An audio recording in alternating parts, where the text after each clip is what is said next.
This is African American History is American History.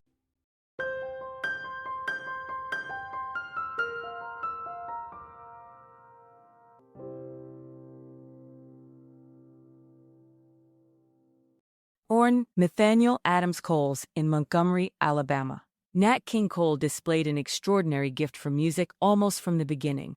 He began playing piano at the age of 4, guided by his mother, a church organist. By the late 1930s, Cole had begun building his career, not as the velvet voice singer we remember today, but as a gifted jazz pianist. He formed and led the Nat King Cole Trio, whose distinctive blend of jazz, pop, and swing became a model for the small jazz ensembles that followed. During the 1940s, the trio became Capitol Records' top-selling group, and its only black act. By 1950, Cole was emerging as a solo vocalist. Before long, that unmistakable voice would make him one of the most popular entertainers in America, but success did not shield him from racism. Throughout his career, Cole faced racial discrimination both on stage and away from it. Although he was not among the most outspoken public figures of the civil rights movement, he belonged to his local NAACP branch, performed regularly for civil rights organizations, and participated in the 1963 March on Washington. But before the hit records, before the television cameras, and before the world knew that unforgettable voice, there was a young musician trying to find his place and his sound. On July 2, 1950, the groundbreaking radio series, Destination Freedom, presented a dramatization of Nat King Cole's early life titled Kansas City Phone Call. We now present that historic broadcast, with 2 musical selections removed for copyright reasons. Destination Freedom.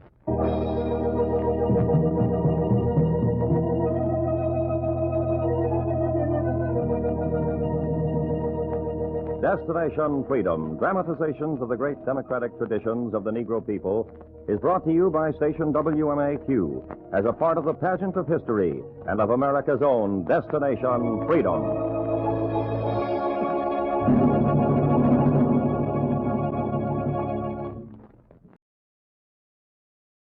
In the past decade, the soaring popularity of the swoon crooner has been one of the most spectacular phenomenon in popular music circles. Chicago's contribution to the ranks of these silken-voiced balladeers is the master pianist and arranger Nat King Cole, one of the nationally famous King Cole Trio. In a chapter entitled Kansas City Phone Call, we bring you the Cole story.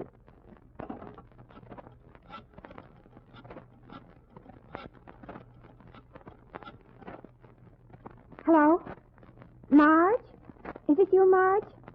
Oh, I thought you were Marge. Well, can I talk to Marge? Marge?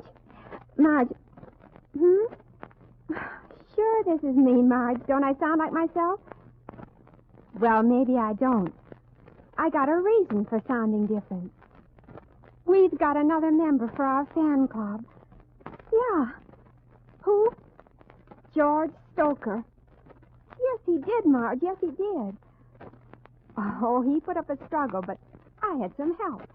Guess who from? King Cole himself. Well, you know how George felt about our fan club and the King Cole Trio. He couldn't stand us or them. Well, I'd about given up getting George in the club. My last chance was to get him to take me to the auditorium to hear King Cole in person. Well, after we got downtown, we went into a drugstore. We sat down in a booth near the jukebox. It had 6 King Cole records on it. No, the jukebox. And Marge, George just sat there like a sack of wheat. I asked him to play number 7. Yeah. Well, he wouldn't, so I reached over and plugged number 7 myself.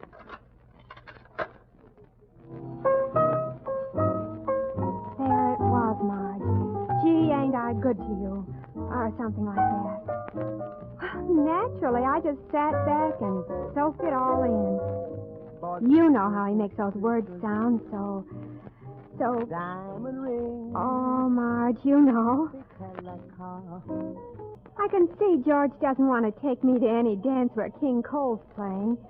And he starts asking me all about him. Well, I was ready for him. I'd been reading about King Cole, about the time he lived in Chicago when he was just another tough boy on 39th Street, leading a gang against another gang. Yeah, Marge.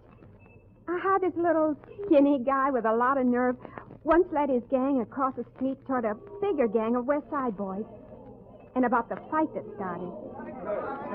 Well, while the kids were fighting, the neighborhood policeman came to break it up, the way he'd done many times before. Only this time he goes home with Nat to have a few words with his mother. He's not a bad kid, Mrs. Cole, but he's nervy, kind of restless. He likes to get out into the streets. Isn't there anything you and the Reverend Coles can do to keep him busy? Well, all he'll do when he's in is bang on the piano. You know how much noise that makes.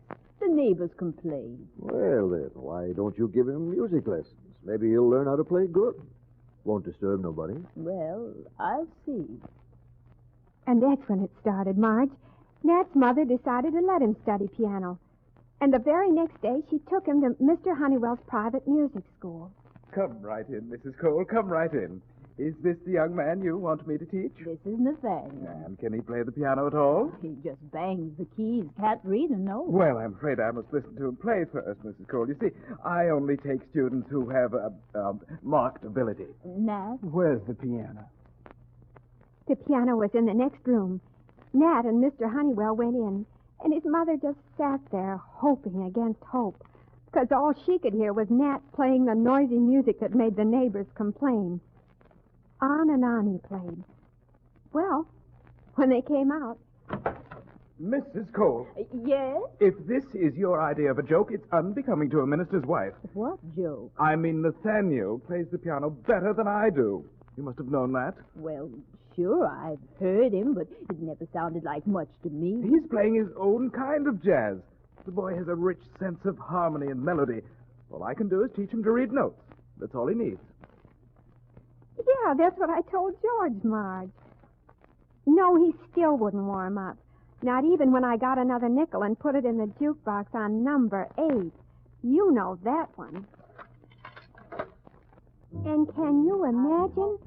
George just sat there like a rock, wasn't moved at all, and kept asking me what I saw in this guy's stuff.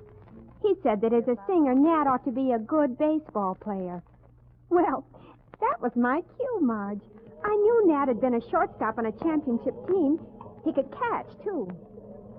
All he liked to do was to practice piano and play baseball with the gang. Took him a long time to decide whether to be a baseball player or a piano player. Get this one, Nat. High fly. Hey, good catch. Good catch. One more coming. No, that's enough. It's getting dark. Let's get out of here, huh? Sure, Nat. Where you want to go? Earl Hines playing up at the Savoy. Yeah, but some scouts from the AAA League coming over to see us play. We ought to get him more practice. Yeah, but man, Earl Hines, the way he plays that Hey, piano... look, Nat, you got to make up your mind. You intend sticking to baseball or that piano? I don't know. Tell you what, let's just knock off this once and go hear Hines, huh? And imagine, Marge, like I'm telling George, off he'd go to the Savoy where this Earl Hines was playing. The gang would stand along the walls in their baseball suits and listen. Oh, Marge, you know Earl Hines. He played the piano like it's a trumpet. And when Cole walked away, he could still hear it echoing up and down the street. He never could get those notes out of his head. Say, Nat, wake up. Huh? I said wake up. Watch out. Say, if you want to commit suicide, do it with a pistol, buddy.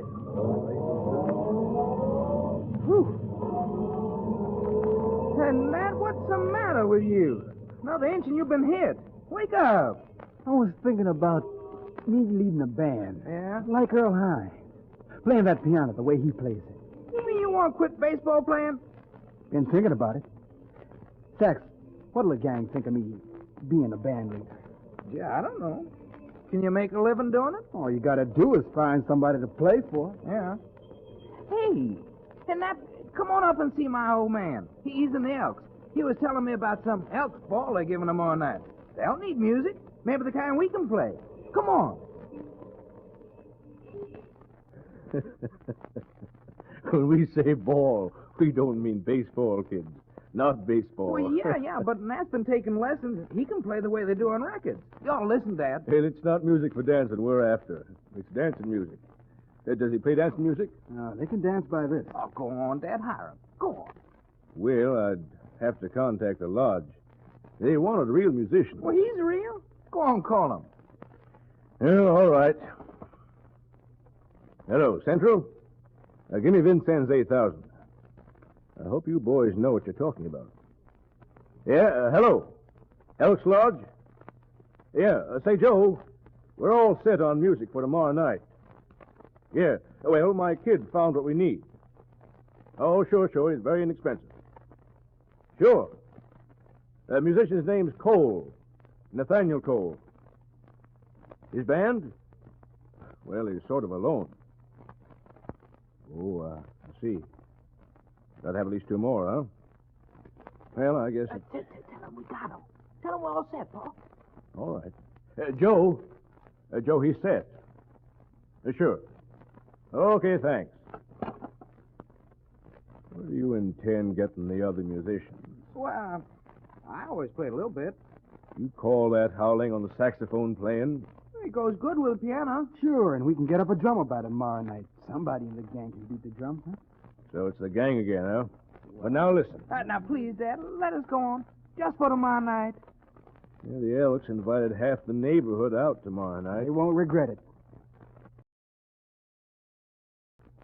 Yeah, Marge.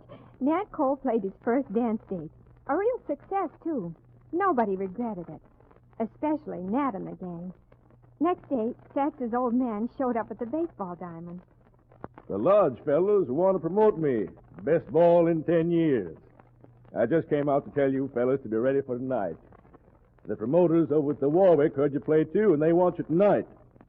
They suggested that I act as manager since I discovered you. Now, come on. You can never tell where this will lead to. Come on. And that's what I told George, Marge.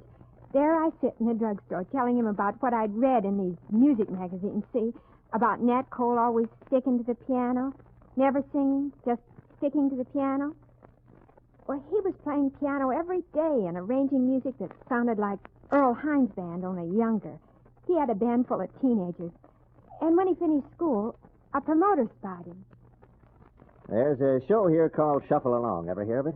It's some kind of musical? Exactly, kid. Yeah. Everybody here in Chicago says you're the hottest pianist since Art Tatum. Is that right? Well, people in Chicago sure have been kind to me. So my agency's noticed. Now, I've got a deal for you that's surefire. Yeah? I want you to bring your band along with the show. Well, where to? Oh, well, first we'll tour around Illinois, upstate, downstate, then we'll hit the South. South, huh? No, won't be any trouble. Everything's all arranged. Hey, kid, you're on your way to glory. Yes, sir. Nat Cole's teenage band's going to become the biggest moneymaker in the country. Just stick with me, kid. Just stick with me. And, Marge, I told George how Cole stuck with the promoter all the way to Alabama, to Georgia, and down into Mississippi. And each time they played, he'd ask about the pay. We only took in a sorry 65 in Tuckaloo, and in Alcorn we barely made a buck.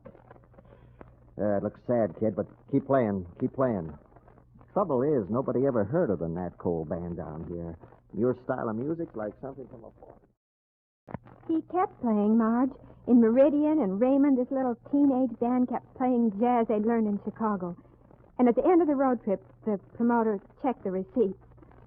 90, 92, 300, 6, 20, 30, 40. 140 is what we've got. Oh, no. What can we do with $140? That just about pays our car fare back home. Well, at least that's something. Kids, I'm sorry there's been some slight mistake. How do you mean? You see, this 140's got to go to pay for the use of the halls in Meridian. Well, oh, no. Then what about the car fare? Oh, that.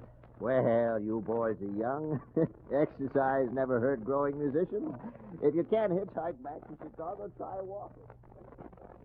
Well, Marge, they pawned their instruments and got on a bus and headed back home to Chicago. Just a gang of kids who wanted to play a kind of music nobody wanted to listen to. When they got out in Chicago, Nat Cole was still dreaming of building a big band. He was still a nervy kid.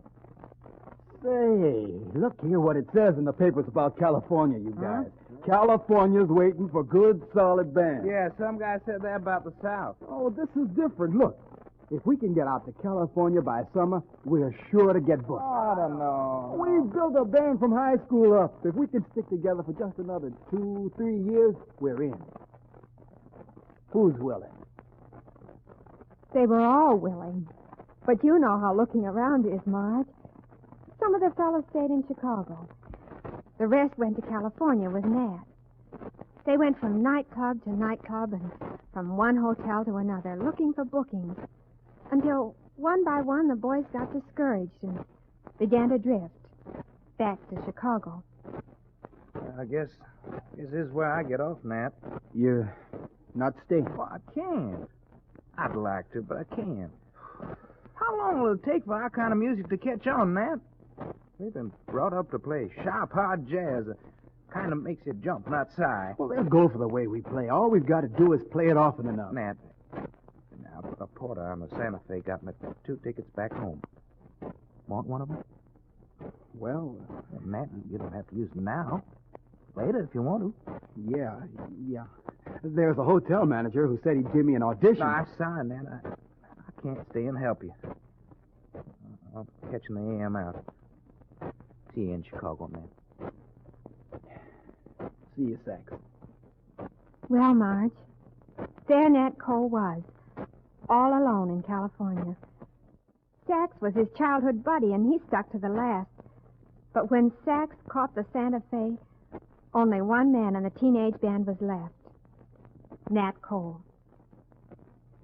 And he ate just one sandwich a day, Marge, lost 30 pounds, and went from one club to another and played his own kind of jazz, while the club managers listened. That'll be enough, Cole. That'll be enough. Well, there's more to it. And not for us. You see, your music's not sentimental enough. There's no moons and Junes in it. It's so sharp, unsentimental. Well, that's the way jazz is. And that's why you're losing weight. All right. Thanks, anyway. Oh, say, just a minute. Yeah? Of course, if you had a couple more men with you, maybe I could use you. I need a low-price group to fill in when my big band's in intermission. Maybe I can get some of those wrinkles out of your stomach. See you in the evening. Nat searched the town and found guitarist Oscar Moore and bass fiddler Wesley Prince and took them back to the clubhouse. They gathered around a table in the rehearsal room. Now, dig this.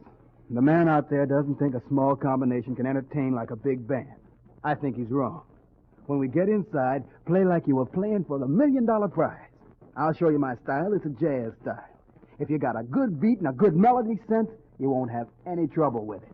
If we can put it all together, we'll have a team. They'll forget the big band. They got together and worked over some songs, and when opening came, they were ready. They played through number after number, that same fiery rhythm he'd learned in Chicago. And the patrons listened. That's the way it was for 30 nights. And on the 31st, the manager complained. There's something wrong with you guys, and I can't figure it out. You know more music than 50 sidemen, but somehow the people don't break their necks over you. I've noticed that. Tell you what, maybe you need a catch name. You know, like a brand of beer or something.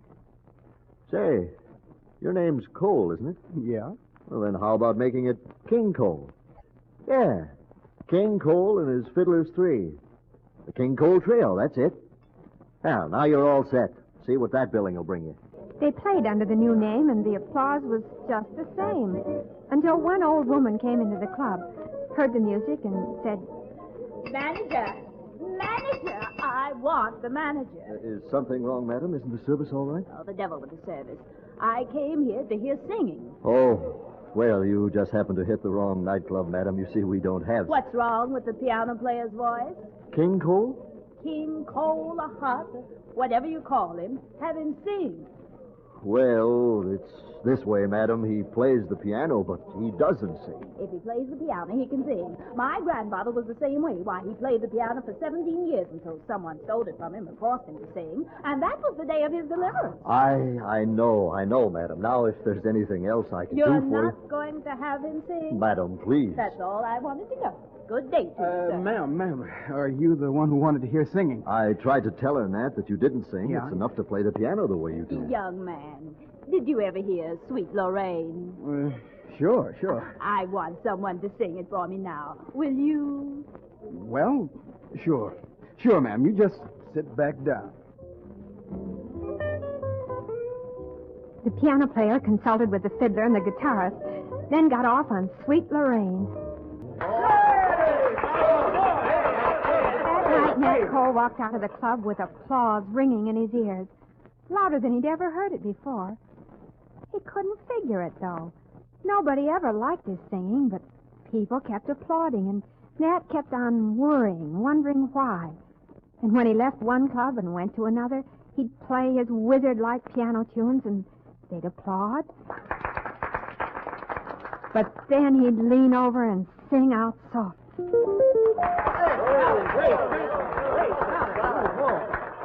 It was something Nat couldn't explain, Marge. I kept telling George how he went from club to club and how the pay was getting better, and Nat started making up songs he'd put together from old jokes and old phrases. You expect me to buy that? Well, I'd hoped. For how much? Well, to tell you the truth, I'm a little short now. I'd give it to you for, say, $50. Is that too much, sir?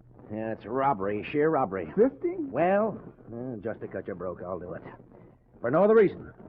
Here, sign this. Thanks. Don't mention it. And you know how much we played that in the jukeboxes, Marge. Yeah, I told George. Well, at the end of the year, the piano player came back to the buyer. Say, that song of mine's selling everywhere. You said it. 25,000 copies in June, 50,000 in July, and we'll hit $1 million next week. Congratulations. Congratulations, son. That was a fine song. Yeah. I was wondering if you could, give me some of the royalties off of it.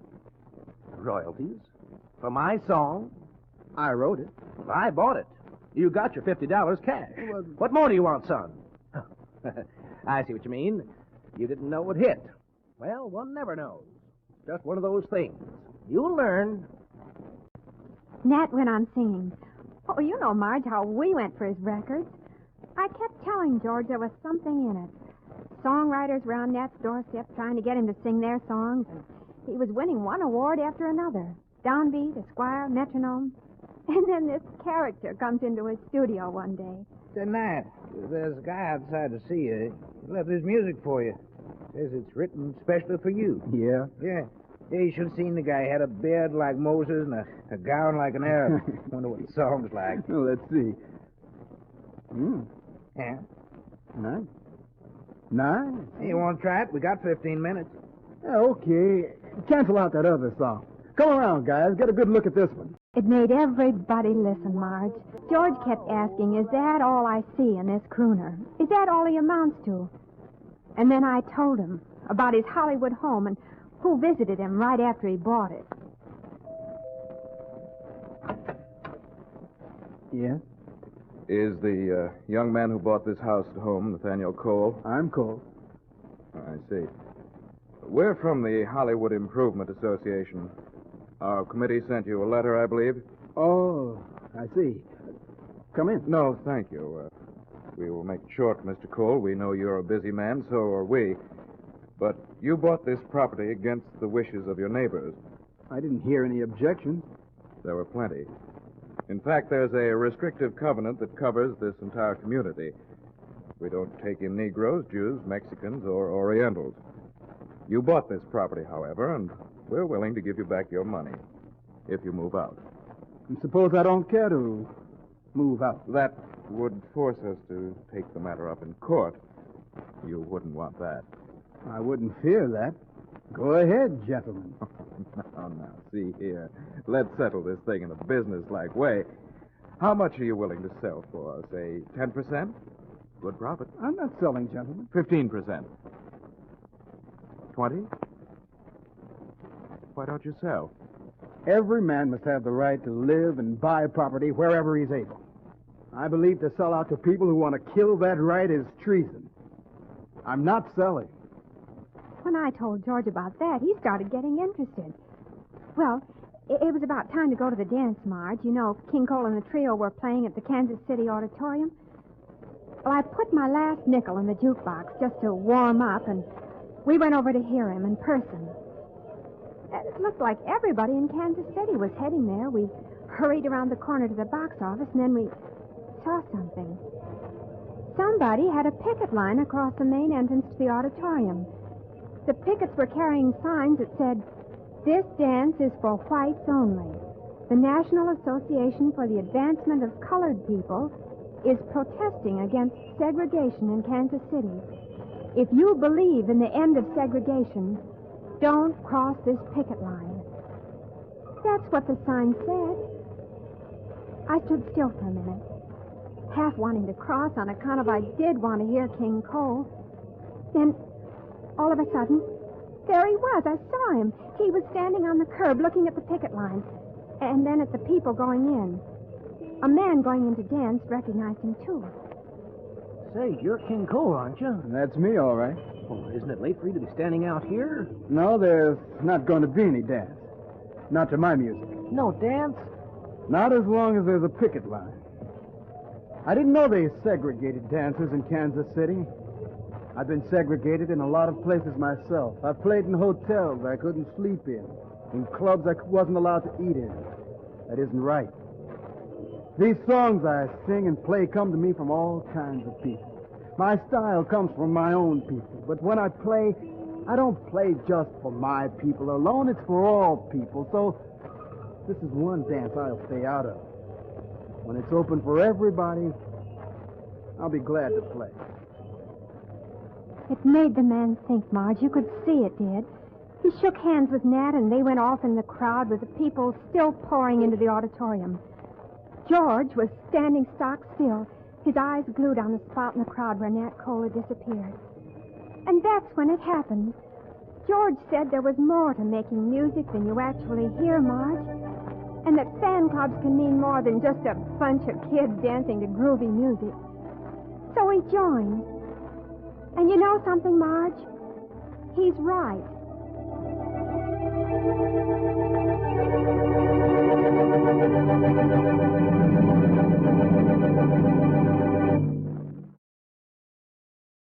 You have just heard Destination Freedom's dramatization of Kansas City Phone Call, the story of pianist-composer King Cole of the famous King Cole Trio. Destination Freedom is written by Richard Durham and produced under the direction of John Cowan.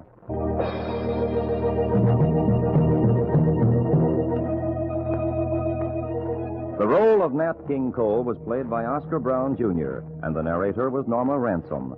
Others in the cast were Weslin Tilden, Dean Almquist, Russ Weed, and George Kluge. The special music was composed by Emil Soderstrom and played by Mary Sinclair and Jose Bethencourt.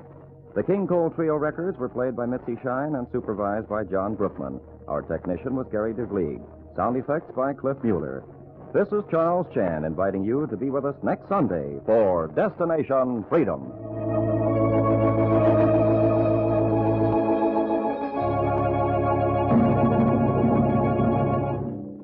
This is NBC, the national broadcasting company.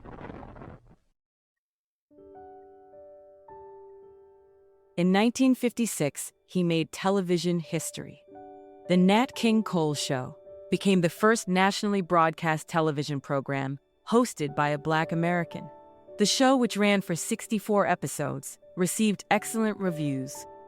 It was a milestone that proved groundbreaking. Even his racial prejudice made it difficult for the program to attract national sponsors. They feared their products would be boycotted, particularly in the South, if they backed the Nat King Cole Show. Nat King Cole reportedly summed it up in 7 unforgettable words. Madison Avenue is afraid of the dark.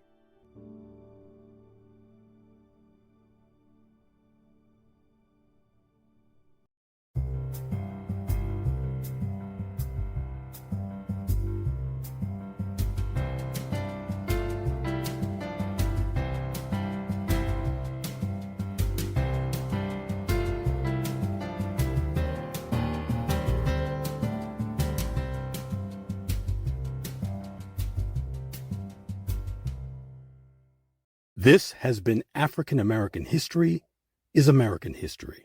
I'm Brenda Ellison. I'm Harlan Kearsley.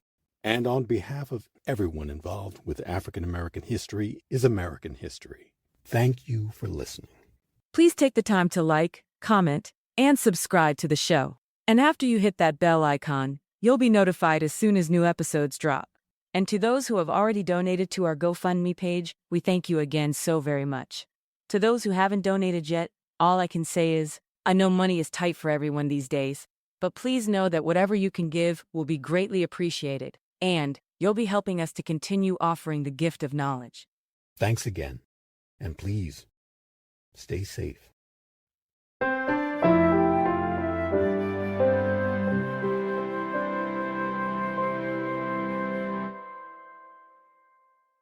African American history is American history. Copyright H.C. Kearsley, 2026.